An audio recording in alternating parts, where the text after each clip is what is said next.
What's good, YouTube? I'm Zero Zeus, and welcome back to another Boruto video. So, this video will be my episode 55 review. Before we go any further, please like and subscribe, and let's get into the video because there's definitely a couple of things that we need to discuss that I know some people probably wouldn't actually know because they probably didn't go back and watch this episode. I know it's probably a few people out there in the world that's just not watching at this point in Boruto because they feel like they've seen everything, but they definitely have some things that were not in the movie in this episode. A lot of things.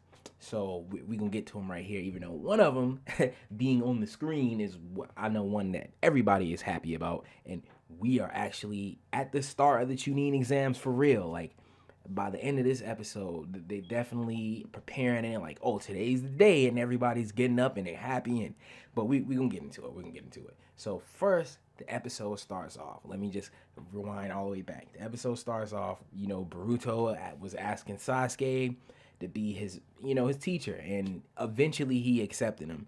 And so they kind of like fast forwarded a little bit, and they did show some of those parts from like the movie where he was asking and he showed him the Rasengan and it was little, and they showed that, right? So basically, they kind of skip past it, which I'm okay with, because you don't have to show all those things that we already seen already. But they show him out there training with the Shuriken, that was pretty cool. And but this is another thing I wanted to get to too. So while Sasuke and Boruto are in the woods and he's training with the Shurikens and he's throwing them, he's trying to learn to bend them just like out of the movie.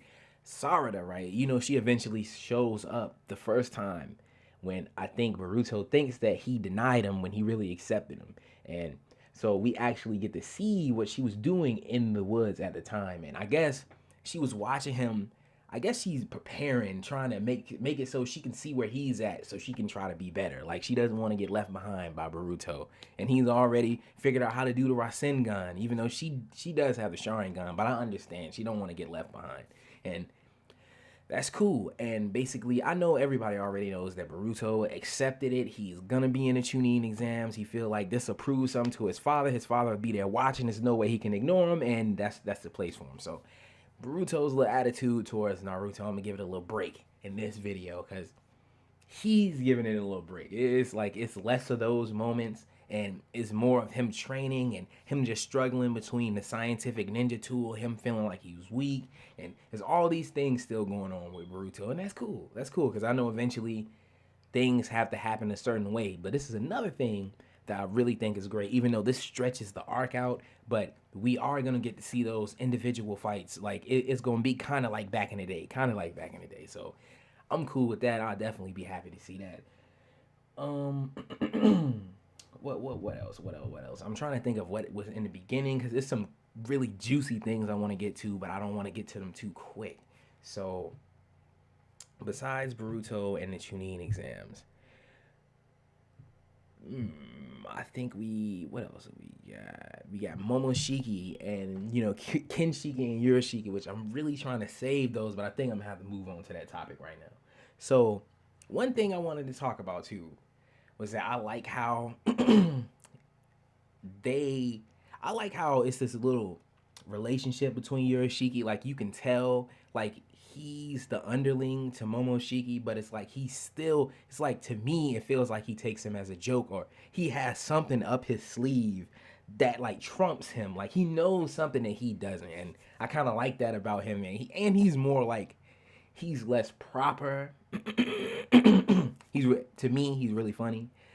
I like his attitude towards the rest of them who are so serious, but you can tell at the same time he's just as bad as these guys are, and it's pretty cool. But yeah. Anyway, next thing we're gonna talk about is Kaguya and her scrolls. I don't know what they're looking for the scrolls for. I don't know if they gave that information out in a movie, and I should know what they were looking for it for, but I do not know. And basically, I guess they were hoping that maybe she had a divine tree, but I guess they knew she couldn't have because it was so many life forms. And they were just basically figuring out how he was gonna get his fruit, his chakra fruit, basically. And they started to see, they noticed, even though basically Yurishiki gave them the rundown for everything, which is crazy how he knows all of this and they don't. But I guess he did his homework and he knows about the Jinchuriki. Um, and he even called Killer Bee and like Naruto. Like, how would you even know them? But I guess he's done his homework. Like I said, he's been spying or something. He's been doing something. So basically, that's what they were doing. But at that point in time, you see them coming to Earth for the first time. So that's just crazy. And it seemed like Yurishiki was sitting there and he was chilling and he was like, "Oh, you leaving already?" It was funny. Like you got to see, it was really funny. But when they leave from whatever dimension they were in, they come to Earth, right? Or if they were in space, I don't know if they were in a different dimension or they were just in space, period. But either way, and they come to Earth, and the first place they go is, they looking for the Jinchuriki so he can get his chakra fruit. Chakra fruit. I don't know why that just happened, but and B. That's the first one he goes after. And you actually get to see a little bit more besides just the eight tail shooting the tail beast bomb, him absorbing it, shooting it back, and then him throwing B into the water. Now, I don't know if anybody, don't want to be spoiled, but if you don't, please leave. But anyway, prepare to be spoiled. So B he's fighting back, and what I like about B, even though I hate this about him, but I like this about him, is his attitude. While he was in such a dire situation, he was still rapping and being old Killer B, just like usual, the annoying rapping. But it was funny though. I like, it was funny, but it was sad because technically, I don't know if they're gonna throw a little screwball in there or they're gonna like pull some hack to just make it so Killer B doesn't die. But from my understanding, which in the movie they didn't show him getting his tail beast removed from his body, but in this episode the eight tails was definitely removed from his body. So that means death, and I don't know if they're gonna have like some little thing in the future that's like, hey, you didn't know that this happened, so this is why he's still alive. But from right now, from what I can understand, Killer B is dead. So they got the eight tails, and I think they ate the chakra fruit. So does that mean it's like he took the whole tailed beast from him? So is that over? Is it over for the tail, like the eight tails, or is it still alive inside of him, or what's going on? I don't know. But one thing I can say, I really feel like B is dead. But don't quote me on that because they might bring him back in the future at some point in the future. So I think that's about it. Killer B, Momoshiki, and Kenshiki. It was a whole lot of talk about Gara's son, which I didn't know he was adopted. I didn't know that.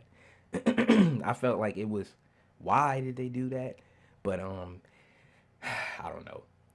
Anyway, they really put a whole lot of emphasis on him, like he's gonna be a real dominant force at the Chunin exams. So Gara's Ganin are entering. It's like it's gonna be hype. I could just feel it already, and we get to see more of what we didn't get to see. We get to see a couple of moments with Gara, his brother, and his son, and I think like two other Ganin. I don't want to say their names wrong because I don't exactly know who they are. Please forgive me. But yeah, that's what they really pushing off of right now. So I think I'm gonna end the video right here because I talked so much. I didn't plan to make this video that long, but it was a lot of information. But anyway, this is the end of the video. I've been Zero Zeus. This has been my Boruto episode 55 review. Please like, subscribe, share, and comment. Thank you for watching. I will see you all.